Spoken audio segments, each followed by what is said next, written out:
तो दोनों पॉइंटों का सेकंड कोऑर्डिनेट लिमिट हो जाएगी। बहुत बड़ी बात नहीं, बहुत इजी काम है यार, तो थोड़ी सी एक दो बार प्रैक्टिस कर लेंगे, कोई समस्या नहीं होगी।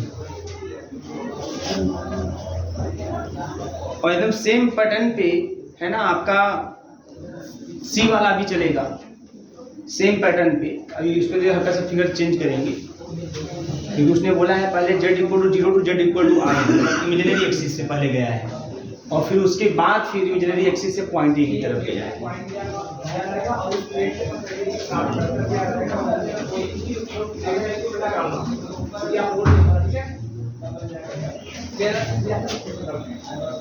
तीसरा वाला आप समझिएगा क्या करना है, फिगर में बता दे रहा हूं।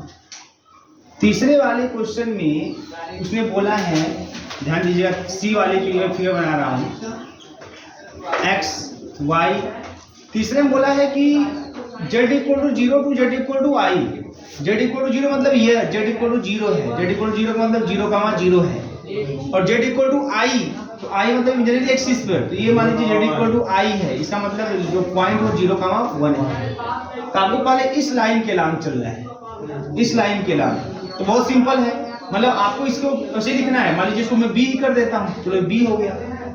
फिर कहना है कि z इक्वल टू i से z इक्वल टू 1 प्लस आई, तो 1 प्लस आई मालूम क्या है, यहीं पे आएगा, यहीं बीच में। बात समझ में नहीं आ रही है? ये z इक्वल टू क्या है, 1 प्लस आई। 1 प्लस आई का मतलब 1,1। ये तो आपको फिर उसके बाद इस लाइन के लॉन्ग इंटीग्रेट करना है, यही काम है। पहले आपको इस लाइन के लॉन्ग इंटीग्रेट करना है, और फिर आपको इस लाइन के लॉन्ग इंटीग्रेट करना है। z equal to 0 to z equal to i, मतलब इस लाइन के long, then z equal to i to z equal to 1 plus i, मतलब इस लाइन के लॉन्ग। बात समझ में आ रही है ना? ऐसे केस में क्या करेंगे, सेम वही OB और फिर BA, इसको A बोल देते हैं। लेकिन जब बेटा अब OB के लॉन्ग जब चलोगे, एलॉन्ग OB, तब क्या रखोगे, देखिए ध्यान देना आप, एलॉन्ग OB। तो अब जब OB के लॉन्ग चलोगे तो ये लाइन का इक्वेशन y एक्सिस पे x बराबर 0, तो अब वहां x इक्वल टू 0 पुट करिएगा, और तब dx इक्वल टू भी क्या पुट करिएगा, 0। बात समझ में आ रही है? और लिमिट कहां से कहां तक रखेंगे, तो आपने x equal to 0 dx equal to 0 put कर दिया, इसका मतलब y के टर्म में सब कुछ मिलने वाला है। तो लिमिट कहां से कहां तक, 0 टू 1, तो लिमिट इसमें है ना 0 टू 1 चलेगा। क्लियर है? उसके बाद फिर आप इसमें आ जाएंगे, इस वाले पार्ट में, तो इसमें एलॉन्ग BA, जब एलॉन्ग BA करेंगे, कोई बताए इसका इक्वेशन क्या होगा, इस लाइन का, इस लाइन का इक्वेशन क्या होगा, तो ये x के पैरेलल है, तो कितनी दूरी पर अभी है, 1 डिस्टेंस पे है, तो y इज इक्वल टू 1, इस लाइन का equation y is equal to 1। ना समझ में आए तो ये एक बिंदु है, एक पॉइंट है 0,1, दूसरा है 1,1।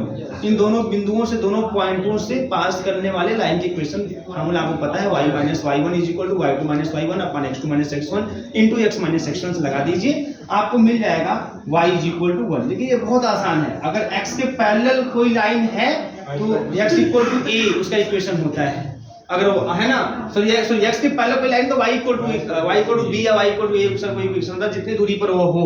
अगर y के पैरेलल है तो x इक्वल टू जितनी दूरी पर हो इतना लिख देते हैं, ठीक है ना। तो इस BA के लॉन्ग आप पुट कर दीजिएगा y इज इक्वल टू 1 और dy इज इक्वल टू 0, तो सब कुछ किस में कन्वर्ट हो जाएगा, सब कुछ x में कन्वर्ट हो जाएगा। लिमिट कहां से कहां तक चलेगी, 0 टू 1, तो इसमें भी लिमिट चलेगी 0 टू 1। कर लेंगे आप लोग, सेम पैटर्न पे क्वेश्चन लग जाएगा। लिमिट देखो दोनों की सेम है, 0 टू 1 0 टू 1, बस OB के लॉन्ग में x इक्वल टू 0 पुट कर दीजिएगा, dx इक्वल टू 0, और BA के लॉन्ग में y इक्वल टू 1 और dy इक्वल टू 0। मैं रख के दिखाई देता हूं, लोग जाने दीजिए, सब हो जाएगा। हां कर देंगे। OB वाले में पुट करना है x is equal to 0, put कर देंगे 0, AB साफ, खाली y बचेगा, y, और dz बराबर dx प्लस का i dy, और dx भी 0 पुट करना है, तो i dy कितना बचेगा, और लिमिट 0 से 1। कौन सा माइनस y, अच्छा यहाँ माइनस है, यस यहाँ माइनस, तो माइनस बाहर कर देते हैं। क्लियर है, ये हो गया। अभी BA के लॉन्ग जब चलोगे, BA के लॉन्ग लिमिट वही रहेगी 0 से 1, और पुट करना है y इज इक्वल टू 1 और dy इज इक्वल टू 0, तो x रहेगा y के स्थान पे 1 है ना, और प्लस का i x स्क्वायर हो जाएगा, और dz बराबर dx प्लस का i dy, और dy पुट कर रहे हो 0, तो खाली बचेगा dx।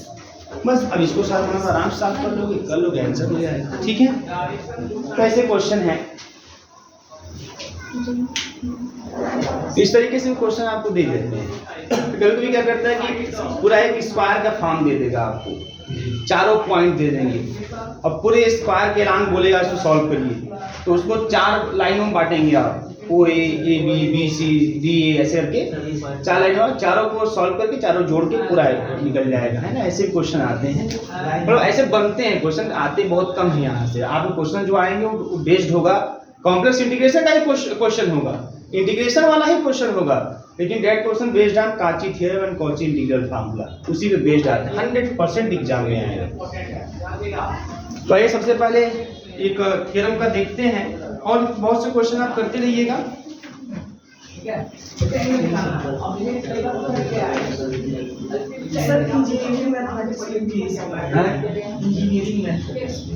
इंजीनियरिंग मैथमेटिक्स में कॉम्प्लेक्स बहुत कम रहता है ना, तो है इंजीनियरिंग पढ़ रहे हो क्या?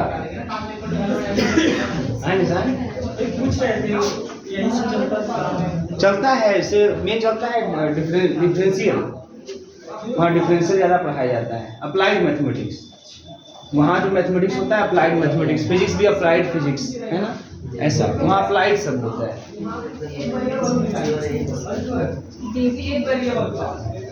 ज़्यादातर वही डिफरेंशियल कैलकुलस है ना, इंटीग्रल कैलकुलस, यही सब क्या भैया, और रियलिस्टिक सब चलता है वहाँ पे, इमेजिनरी कुछ नहीं चलता है, होता है आपको इंजीनियरिंग में। वहाँ सब रियलिस्टिक वर्ड प्रॉब्लम होते हैं, जो रियल लाइफ में जो चीज़ें होती हैं उस पर उसको अप्लाई किया जाता है। तो इमेजिनरी कोई सवाल ही नहीं पैदा होता है कि वहाँ पे ये सब चीज़ अप्लाई करने जाएंगे, ठीक है। वहाँ सब रियलिस्टिक चलता है। अब ध्यान दीजिए, हेडिंग करिए कॉची थ्योरम, हेडिंग करिए कॉची थ्योरम, ठीक है, CAUCHY कॉची थ्योरम,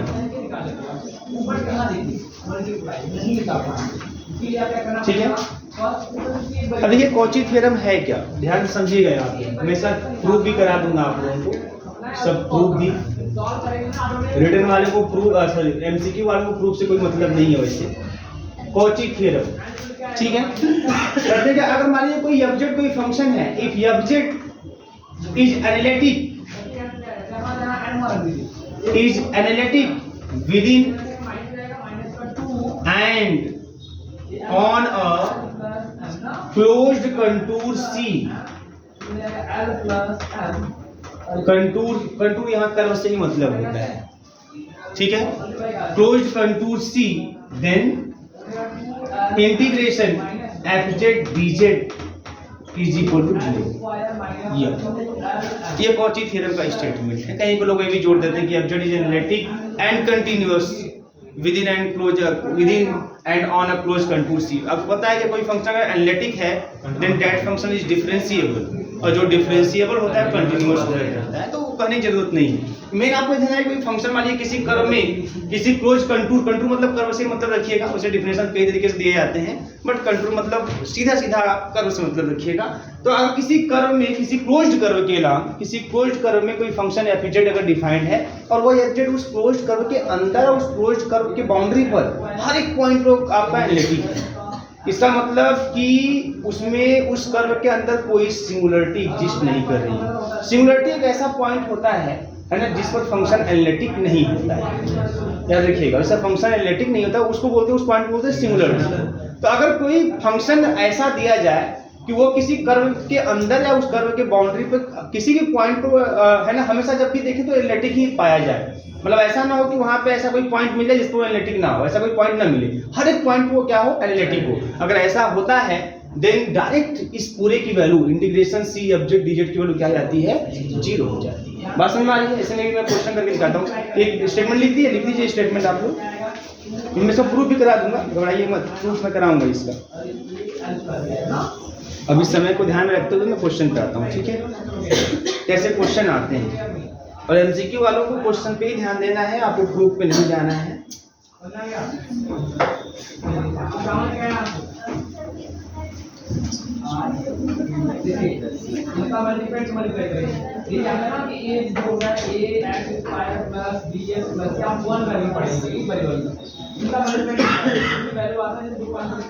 ठीक है बेटा, अब देखो ये क्वेश्चन दिया है, क्वेश्चन लिखिएगा इवैल्यूएट, जो कैसे क्वेश्चन आते हैं 100% क्वेश्चन आएंगे कॉची थ्योरम और कॉची इंटीग्रल फार्मूला बेस्ड 100% 2 से 3 question. c to the power minus का z upon z plus 1 dz where c is the circle, c कोई सर्किल है, mod z is equal to half. जो c circle है वो क्या है, mod z is equal to half. अब इसको मुझे सॉल्व करना है, इसी को अब सॉल्व करना है। बात समझ आ रही है? तो देखो यहाँ पे अब हमारा कर्व यही दिया है, mod z is equal to half एक सर्किल है।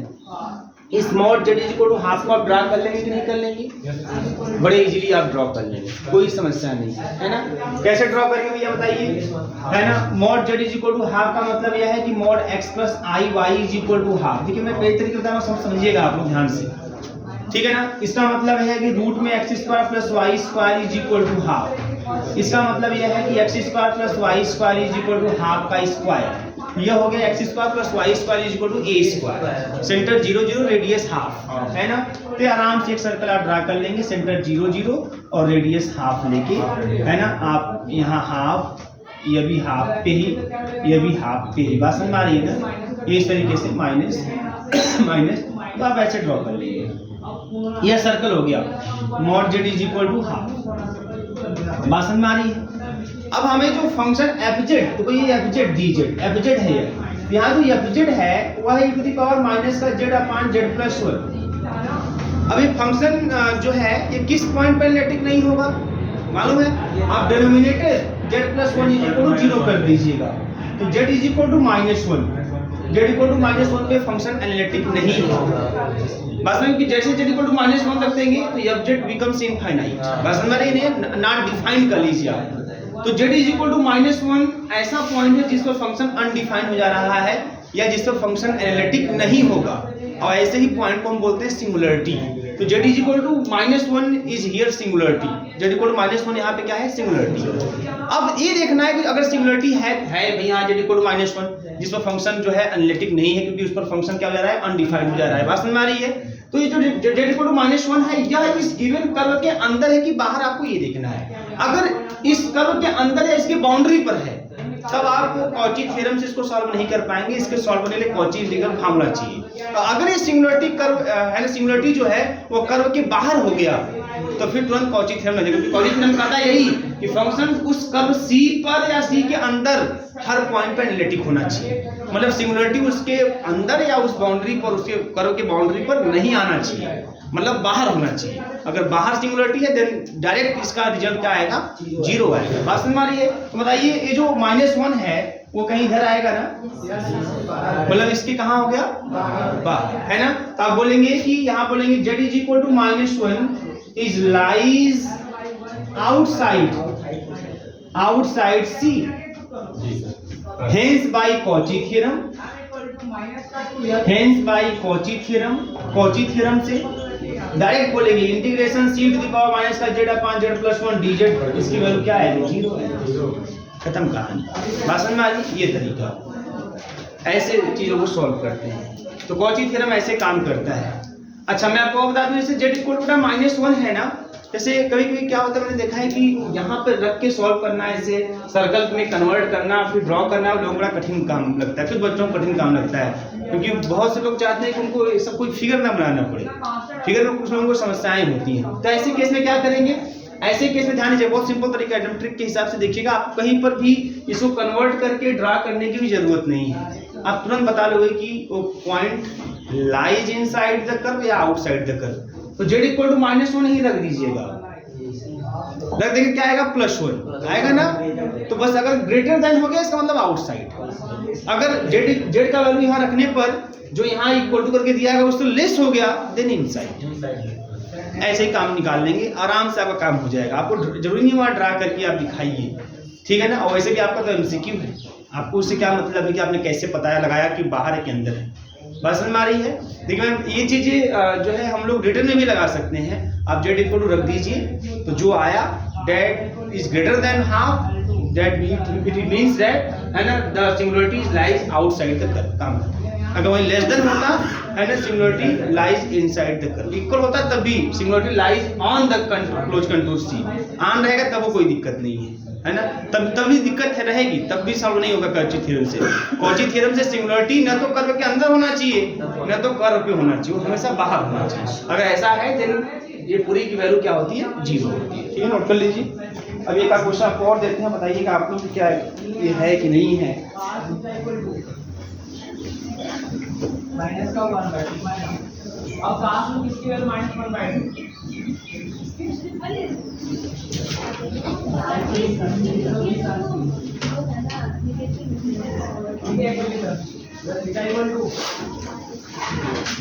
हो गया भैया, ठीक है। सिंगुलरिटी बाहर होगा तब आप कॉची थ्योरम लगाएंगे कल, ठीक है। अगर सिंगुलरिटी अंदर हुआ तब वहीं पे कॉची इंटीग्रल फार्मूला आता है ऐसे क्वेश्चन को सॉल्व करने के लिए, जहां पर कर्व के अंदर कोई ऐसा पॉइंट मिल जाए जिस पर फंक्शन रिलेटिव ना हो, तब ऐसे कॉम्प्लेक्स वेरिएबल फंक्शन का इंटीग्रेशन करने के लिए हम यूज करते हैं कॉची इंटीग्रल फार्मूला। तो हम कॉची इंटीग्रल फार्मूला यूज करते हैं, ठीक है। ये चीज यहाँ पे जो सिंगुलरिटी में आपको पूरा चैप्टर आगे थोड़ा सा उल्टा पुल्टा करके दिया है, इसको ऐसा नहीं करना चाहिए था सिलेबस में, है ना। जो सिंगुलरिटी यहाँ पर है ना, सिंगुलरिटी इसको बोलते हैं पोल्स। सिंगुलरिटी कई टाइप का आप पढ़ेंगे, removable singularity, singularity as a pole, है ना, isolated singularity, non isolated essential, कई तरह की पढ़ेंगे, मैं बताऊंगा आप लोगों को। तो यहाँ पे जो सिंगुलरिटी है वो एज अ पोल है, किस रूप में है, एज अ पोल। अगर यहीं पर Z+1 है तो Z = -1 is the pole of order